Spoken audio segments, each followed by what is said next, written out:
Alright guys, welcome to another video, and in this tutorial I want to talk to you guys about the very basics of user interaction, how to handle a simple event, and of course we know that there's a lot of different ways that the user can indeed interact with your screen. They can just tap, they can swipe their finger across. If there's a button, then they can just hold down their finger. They can, make a figure eight, make some weird things, whatever. But for this example, we're just going to keep things really simple. I'm going to show you guys how to create just a single view, and it's going to have a button on it. And whenever they tap that button, it's just going to change some text on the screen. So it'll teach you guys the basics, and then later on, we'll learn about some more advanced stuff like multi-touch and some really cool stuff like that. But for now, what I did is I just created a blank project, and it just has a single view. It's just going to have a one screen, nothing fancy. So pretty much forget about what you did in the last couple tutorials, start brand new, and once you're here, go to this file right here, viewcontroller.swift. So before we start building the interface, I want to talk you guys through exactly what this file is. So before, when I was just giving you guys a real quick overview of Xcode, I said that this is pretty much the brains behind your view, your screen. So this class right here, it's pretty much linked up to your main view right now. And what it's responsible for, like I said, it's kind of the brains of your program, the brains behind your app. It's a class that can control the view. So what can we do in here? Well, we can do some pretty cool stuff like, well, in this tutorial, you probably could have guessed, handle user interaction. For example, whenever they tap a button, we can write a method in here, and that method can just make some code happen. And we're just going to write change some text on the screen, but eventually, your guys' methods are going to be a little more complex than that. So since we don't really need this default code, again, make sure that you keep your class, but delete all of these methods that they gave us by default, since really don't need those for that tutorial. And also get rid of these comments. It's just a pain in the butt looking at those. So right now we just have an empty class, an empty view controller. And by the way, this name of the class right there, view controller, it's a pretty appropriate name because what's it do? Well, it controls your view. Pretty sweet. And that's another thing I probably should point out. Whenever you just click one of these file names and you just click it one time, then it changes it to the main area. But if you ever want to open up a new window, then you can actually double click it and you can have a separate window as well. So again, double clicking opens up in a new window. So there you go, little bonus tip. All right, so now what I want you guys to do is click on this file right here, main storyboard, to make sure that your interface is the one you're looking at. And might as well get this out of the way. Just uncheck this use size classes, and we'll disable size classes. So we'll keep things simple, since designing the interface isn't really the topic of this tutorial. We will just cheat and use that really simple iPhone. So again, like I said, all this is going to do is it's going to be a real simple example. We're going to put a button on here and also some text right there, and whenever you click the button, it's going to change the text. So first, let's add that button. So if you go in the bottom right and you just type in but, then we can just drag a generic button, and we might as well stick it right in the dead center. Pretty cool. And actually, let me go ahead and double click this, and I'll change it to bacon. And you know what? I think I'm going to drag this up a little bit because I'll show you guys something else. Alright, so now we have a button on there. Not doing anything yet. It says bacon. Pretty sweet. So now, what I want you guys to do is this. Now, there are a couple different ways that we can split the screen up. But before we do that, since I'm limited on, whenever I'm making tutorials, I'm going to click this little button right here, and that's going to hide my file navigator for right now.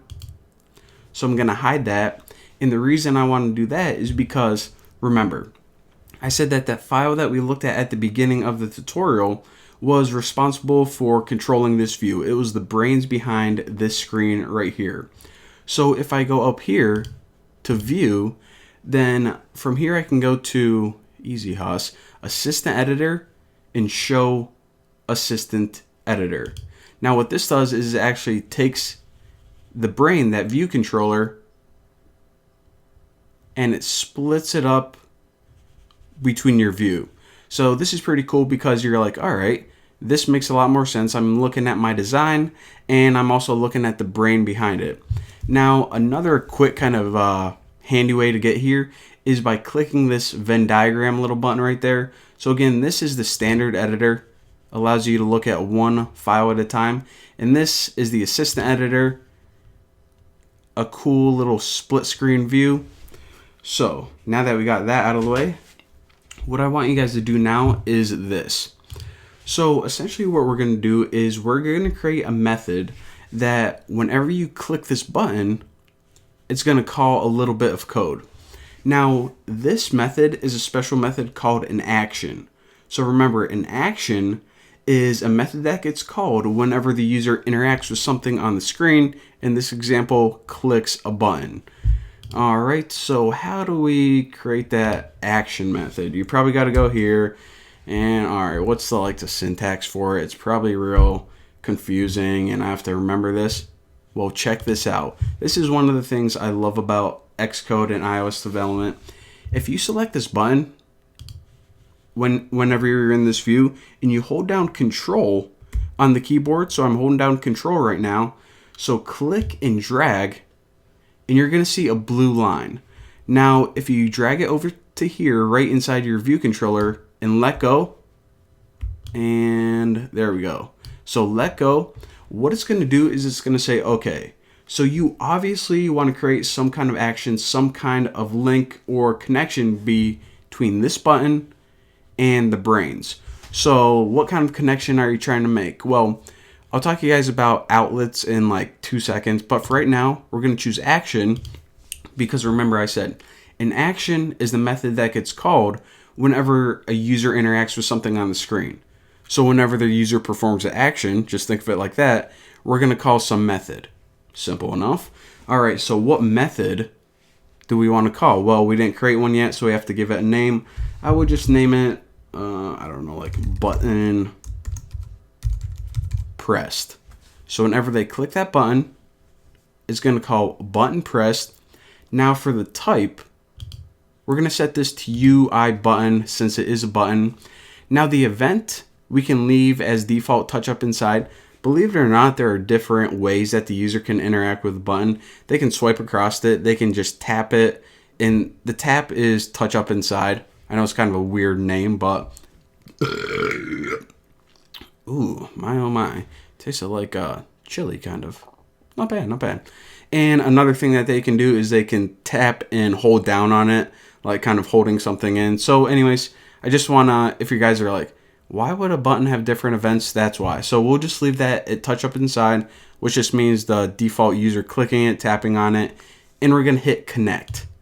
Now, whenever we do this, it sets up that default action. So now, whenever the user clicks this, it's going to call this method. And if we run this, it's going to work fine. We don't have any errors or warnings or anything. However, it's not going to do anything because it just built a blank method for us without any code inside. So eventually we're going to have to add some code inside there, obviously. So before I do that, I want to show you guys one other thing because I don't really want to skip over it. If you go over to your items and you drag another button on your interface, and let me just drag it a little below, double click this, and I'm going to name this one tuna. So now we have this button, bacon, and we already know that this is linked up. So whenever they click it, it calls this method button pressed. Now, if we want to link up this button to an action method, well, we can go ahead and create a brand new one, and that'll work. But if we want to do something like this, select this item, the tuna button, hold down Control, and drag to button pressed, what we can do is we can connect this button to this action as well. So now we can click bacon or tuna and it calls this method. So I just want to show you guys that you can indeed hook up multiple buttons or actions to the same method. So typically, of course, you're going to want to use different methods, but for this example, it'll be fine.